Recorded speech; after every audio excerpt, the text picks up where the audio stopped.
Halo, assalamualaikum. Kembali lagi dengan saya Ibu Guru Fitriana Simamora. Kali ini dengan materi sejarah kelas 10, yaitu cara berpikir sejarah. Nah, selanjutnya silakan cek video berikut ya. Semoga bermanfaat. Juher, kamu tahu kan kalau besok itu waktunya aku maju untuk presentasi di mata pelajaran sejarah? Kamu udah baca materinya belum? Iya nih, aku lagi nyoba ngingat kembali materi sejarah bab 3 yang barusan aku baca di rumah. Besok kan kita masuk materi itu, tapi kok rasanya agak sulit dipahami ya? Kalau begitu, kamu bantu aku latihan presentasi hari ini ya. Kita ibaratkan saja bahwa hari ini adalah hari esok, hari di mana aku akan presentasi di depan teman-teman semua. Jadi, boleh nggak aku tahu kira-kira kamu akan menanyakan tentang hal apa saja di materi ini? Apa sih yang dimaksud dengan kemampuan berpikir kronologis? Kalau dilihat dari asal katanya sih, kronologis itu terdiri dari dua kata ya, yaitu kronos dan logos. Kronos yaitu waktu, kemudian logos adalah ilmu. Jadi dapat kita katakan bahwa kronologis merupakan cara berpikir yang secara runtut, yaitu sesuai dengan urutan waktu terjadinya suatu peristiwa. Oh, jadi kemampuan berpikir kronologis itu kita mempelajari peristiwa sejarah sesuai urutan waktu terjadinya. Maksudnya itu secara runtut begitu. Oh iya, dari awal hingga akhir. Terus saya pernah membaca kronik. Apa perbedaan kronik dengan kronologis? Ya jelas beda dong, kalau kronik itu, dia itu berupa catatan tentang tahun terjadinya suatu peristiwa sejarah, juga tentang kerajaan-kerajaan yang ada di Indonesia. Sedangkan kronologi sendiri, dia itu kan merupakan cara berpikir yang menuntun kita agar kita bisa merunut, menyusun suatu peristiwa berdasarkan urutan waktunya. Kan beda di antara keduanya kan? Oh, jadi itu perbedaan kronik dengan kronologis. Oke. Terus apa contohnya? Kronik dan kronologis. Kalau kronik dapat kita lihat dari awal-awal masa kerajaan di Indonesia itu, kan banyak tuh orang-orang Cina yang datang ke Indonesia. Jadi ketika mereka datang ke Indonesia, mereka akan mencatatkan peristiwa-peristiwa yang mereka amati maupun yang mereka alami. Nah, catatan mereka inilah yang disebut dengan kronik. Dan kalau kamu pendengar, itu bisa dikatakan sebagai kronik Cina. Sedangkan kalau kronologis, misalnya kalau kamu ingin menyusun tentang sejarah kerajaan-kerajaan Hindu-Buddha di Indonesia, bisa kamu mulai secara runtut dari kerajaan pertama yaitu Kutai sampai nanti ke kerajaan paling akhir itu hingga menuju masuknya Islam yaitu kerajaan Majapahit.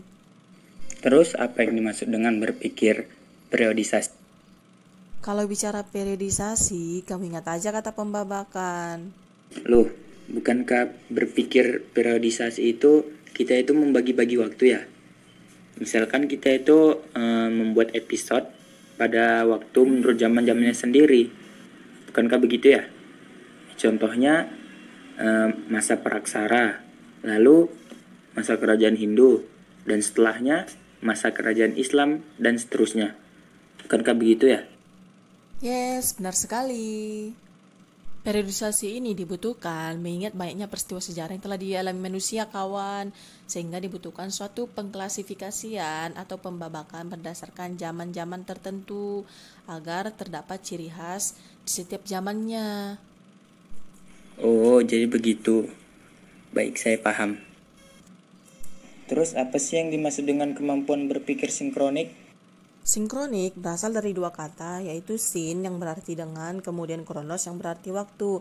Dan secara sederhana dapat dikatakan bahwa sinkronik merupakan cara berpikir yang memanjang dalam ruang, kemudian menyempit dalam waktu, di mana melihat sejarah dari segala aspek tapi dalam waktu yang terbatas. Lalu, apa contohnya? Kalau berdasar pengertian yang menyempit dalam waktu, contoh yang bisa kita ambil adalah peristiwa G30S, di mana yang kita fokuskan hanya pada hari itu saja ya, yaitu tanggal 30 Septembernya. Dan berpikir sinkronik ini kita nanti bakal mengetahui bagaimana sih proses terjadinya peristiwa ini, di mana bagaimana contohnya ya, bagaimana proses penculikan para jenderal dan mengapa mereka dikubur di lubang buaya. Terus, apa yang dimaksud dengan berpikir diakronik? Diakronik ini merupakan kebalikan dari sinkronik yang tadi kita bahas ya. Jadi kalau dari asal katanya sih, diakronik terdiri dari kata dia yang berarti melintasi atau melampaui, kemudian kronos yaitu waktu. Tapi secara sederhana, diakronik dapat dikatakan dengan cara berpikir yang memanjang dalam waktu, tetapi menyempit dalam ruang. Dan kita lebih mementingkan dimensi waktu di sini. Diakronik ini kan memanjang dalam waktu. Jadi ketika kita ingin membahas suatu peristiwa, kita harus melihat peristiwa-peristiwa yang terjadi sebelumnya juga agar terjadi keruntutan dalam penyusunan peristiwa tersebut. Misalnya peristiwa proklamasi kemerdekaan Indonesia. Jadi untuk menjelaskan peristiwa ini kita harus melihat beberapa peristiwa yang terjadi sebelumnya seperti pemanggilan presiden ke Dalat, kemudian terjadinya pengeboman di Hiroshima dan Nagasaki, dilanjut dengan peristiwa Rengas Dengklok, sampai kemudian 17 Agustus itu pembacaan teks proklamasi kemerdekaan Indonesia. Oh, jadi berpikir diakronik itu kita itu berpikir melintasi, melalui dan melampaui dalam batasan waktu begitu. Oh, Kurang lebihnya sih begitu. wah, terima kasih ya. Karena kamu saya jadi lebih paham. Oke, sama-sama. Setidaknya sih aku udah dapat gambaran untuk memperdalam materiku sebelum presentasi besok. Hei Sari, kamu ngapain sendiri di sini? Aku nggak nyangka ya kita ketemu juga di sini. Oh iya, tugas-tugas kamu selama daring ini gimana? Udah selesai belum? Kemarin kan kita ada disuruh sama guru sejarah untuk menganalisis cara berpikir sejarah, tapi saya masih kurang paham. Bisa nggak kamu bantuin saya untuk menjelaskan materi tersebut? Ah, kamu, saya nggak yakin kalau kamu belum tahu tentang materi itu. Memangnya di bagian mana yang belum kamu pahami? Mengapa cara berpikir sinkronik dapat dikatakan sebagai cara berpikir khas ilmu-ilmu sosial? Oh, itu biasanya karena ketika bicara ilmu sosial, maka cakupan yang diambil itu dari berbagai aspek, misalnya itu dari aspek sosiologi, ekonomi, geografi, maupun antropologi. Karena kajian ilmu-ilmu sosial itu akan semakin berkembang ketika kita tidak melihatnya hanya dari satu aspek saja. Oh gitu ya, saya paham dengan penjelasan kamu. Apa saja faktor yang mempengaruhi cara berpikir sejarah? Kalau menurut saya sih yang mempengaruhinya itu yaitu manusia, peristiwa, ruang, maupun waktu. Saya masih kurang paham, bisa lebih spesifik lagi nggak jelasinnya?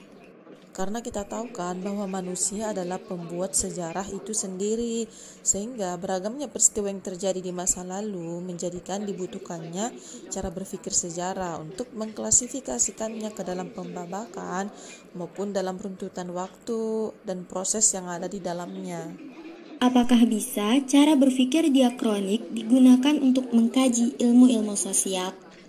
Menurut saya kurang tepat sih kalau mengkaji ilmu-ilmu sosial itu hanya dari segi cara berpikir diakronik, karena cara berpikir diakronik ini hanya memfokuskan pada masalah waktu dan pernyataan-pernyataan di dalam itu hanya seputar peristiwa apa, tahun berapa terjadi, tempat di mana, kemudian siapa tokohnya.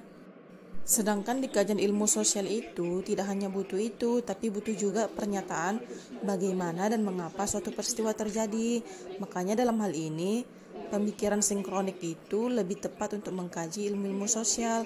Nah, dalam sejarah juga boleh menggunakan diakronik dan sinkronik, di mana kedua pemikiran ini akan saling melengkapi untuk memperkaya kajian sejarah itu sendiri. Saya masih kurang paham dengan penjelasan kamu. Bisa dikasih contoh penerapannya nggak? Jadi contohnya begini ya, ketika kita ingin melihat perkembangan suatu kota gitu kan, dari tahun 1950 sampai 2000, ini contoh aja ya. Itu kalau dari dia berpikir diakronik itu, dia itu cakupannya hanya melihat perkembangan yang ada di tahun-tahun tertentu kayak gitu. Gimana sih kronologi perkembangan kota ini berdasarkan urutan waktunya gitu. Nah, kalau di sinkronik dia itu melihat proses, bagaimana proses perkembangan kota itu sendiri. Untuk melihat perkembangan kota, kalau kita menggunakan pemikiran yang sinkronik, kita akan melihat bagaimana perkembangan kota ini, misalnya dari aspek ekonomi, kita lihat bagaimana ekonomi masyarakatnya, perkembangannya seperti apa untuk menjelaskan bagaimana perkembangan kota. Kemudian bisa juga kita lihat dari politik, bisa saja perkembangan suatu kota itu kan dipengaruhi politik gitu. Jadi makanya di sini dikatakan sinkronik itu bakalan mencakup aspek-aspek ilmu sosial gitu agar pembahasannya itu lebih kompleks. Apa saja manfaat dari berpikir sejarah? Kamu tahu anakronisme enggak sih? Nah, anakronisme ini adalah kerancuan dalam penyusunan suatu peristiwa sejarah.